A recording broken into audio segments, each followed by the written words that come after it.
Parte 4. poucos mil empregos para baixo. Ou seja, as empresas, a economia em geral, olha isso e fala, eu tenho que frear. Já começa a frear. E aí o problema da taxa de juros é que ela é um remédio, mas o remédio exagerado mata o paciente. Nós temos que ter um pouco de olhar a economia. 3, 4, 5. Óbvio, a questão do déficit, nós falamos aqui, despesa, controle de despesa, mas enquanto isso, 1%, depois mais 1%, e mais 1% em março, enquanto isso não vai, de fato, jogar a economia em uma situação muito delicada a médio e longo prazo. E desacelerar a indústria também. A indústria começa a pôr o pé no freio, os investimentos caem, investimento de hoje é um emprego de amanhã. Então, se você não tem investimento, eu não vou empregar amanhã, eu não vou empregar amanhã, você vai ter um fluxo de economia que vai se reduzir dentro de um movimento em que hoje a arrecadação é importante, inclusive para o equilíbrio fiscal. Se não arrecadar, a indústria cair, se começar a não pagar, diminuir a arrecadação do governo, você vai ter problemas de déficit público também. Então, acho que tem uma dosagem aí, e eu espero que o Banco Central, para que subiu já 2 vezes, na próxima reunião, as coisas mudem um pouco. Até porque o Banco Central falava em déficit e o governo apresentou 0,1%, que não é acima do que é permitido. Então, teve equilíbrio fiscal no ano passado. Não há justificativa para mais 1%. Em relação à capacidade de consumo e endividamento das famílias, Sakamoto, quais medidas o governo poderia adotar para tentar reduzir um pouco desse impacto dos juros? Bem, existe, é claro, o endividamento das famílias é crescente, isso faz parte, só que a gente também tem que olhar o país, quando as pessoas olham e falam, nossa, as famílias estão endividando, né? A gente tem que lembrar que não é só o Brasil, né? Os Estados Unidos você tem um nível alto de endividamento. Você tem que ver como é que você quer a economia funcionando. Nos Estados Unidos, as pessoas convivem com o endividamento alto, pagando parcelas. O endividamento não significa dívida em atraso. O endividamento falando em a pessoa estar comprometida com o pagamento de casa, de carro, crediário disso, crediário daquilo. Aquilo faz parte dos Estados Unidos. Não estou falando que isso é o nosso modal, mas o Brasil pode, na verdade, aceitar e a gente pode trabalhar com isso. E isso, né, pode, na verdade, ser útil, inclusive, para o desenvolvimento da nossa indústria, para o desenvolvimento de outros setores econômicos. O governo Lula, junto agora o ministro Haddad, estão trabalhando para criar, junto com os bancos, o consignado para quem é CLT.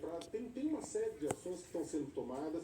O próprio desenrola, né, com relação a resolver dívidas antigas. Só que, no final do dia, o que importa é o tamanho do juro. Porque não adianta você desenrolar... Não estamos lançando um notebook, estamos lançando você. A IA acabou de se tornar pessoal. Apresentamos o Lenovo Yoga AI PC. É a IA mais inteligente para você. Aí foi. E com a eleição para as presidências da Câmara e do Senado praticamente Meu definidas, Deus. a partir de sábado, Terminei. os novos comandantes do Congresso Nacional terão pautas pendentes e urgentes para colocar em votação. Entre elas, o orçamento deste ano e as emendas parlamentares bloqueadas pelo Supremo Tribunal Federal. Com o apoio da maioria dos partidos, Davi Alcolumbre, do União Brasil do Amapá, e Hugo Mota, Agora dos Republicanos da Paraíba, devem ser eleitos no sábado para as presidências do Senado e da Câmara dos Deputados, respectivamente. E os novos comandantes do Congresso terão que lidar com desafios antigos. Um deles é o impasse sobre as emendas parlamentares. No fim do ano passado, o ministro Flávio Dino, do Supremo Tribunal Federal, manteve o bloqueio das chamadas emendas de comissão, alegando falta de transparência na distribuição desses recursos. No Congresso, o debate sobre as emendas é considerado urgente e a previsão é que seja resolvido até março. Antes, é preciso aprovar o orçamento deste ano, que não foi votado em 2024. Não é à toa que o orçamento ainda não foi votado, é justamente também parte e fruto de uma negociação que envolve cargos na esplanada dos ministérios. Na relação com o governo, os novos líderes do Congresso também precisam analisar 55 vetos do presidente Lula a leis aprovadas pelos parlamentares. O mais polêmico mexeu com o programa de renegociação de dívidas dos estados, que desagradou os governadores. O Palácio do Planalto busca um bom relacionamento relacionamento com os novos presidentes da Câmara e do Senado. O governo chegou até a liberar ministros que foram eleitos parlamentares para votação de sábado. Em resposta, Lula espera apoio de moto em projetos da agenda de ajuste fiscal, como que muda as regras da aposentadoria de militares. Há uma expectativa positiva por parte do governo que consiga, por exemplo, ter uma convivência, especialmente no caso da Câmara, melhor do que a que teve com o Arthur Lira, onde haja menos chantagem explícita, onde se possa dialogar, encontrar outras formas de negociação, para que as causas se aproximem e também os poderes possam ter um diálogo mais republicano. Outras pautas que estão no radar do Congresso este ano são a regulamentação das plataformas digitais e a proposta que proíbe o aborto em qualquer condição.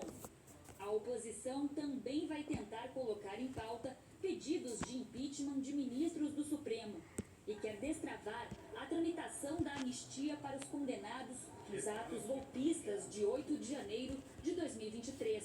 Deve haver, sim, a parte do que há disposição individual de cada um, de como entende, que visão vai ter de país cada um deles, como também cada um deles tem os seus compromissos particulares, particularistas, seus compromissos dentro das duas casas, com os seus pares de situação de oposição ao governo e com o próprio governo, como tem também aqueles de oposição. Hugo Mota, ainda não eleito, prometeu cautela e diálogo. Quem preside a Câmara dos Deputados tem que entender que o diálogo com os outros poderes deve sempre permear, porque a nossa própria Constituição diz que os poderes têm que ser harmônicos e independentes entre si. Sakamoto, de todas as batalhas que o Hugo Mota e Davi Alcolumbre terão que enfrentar, qual será a mais espinhosa? Porque a lista é grande. A ordem é bem grande, na verdade. Eu acho que do interesse interno do coletivo dos deputados e senadores vai ser a questão das emendas. Isso não tem dúvida nenhuma. Está tendo uma discussão junto do Supremo Tribunal Federal, decisões do ministro Flávio Dino para garantir transparência. Pronto, beijos, tchau. Que são importantes, mas elas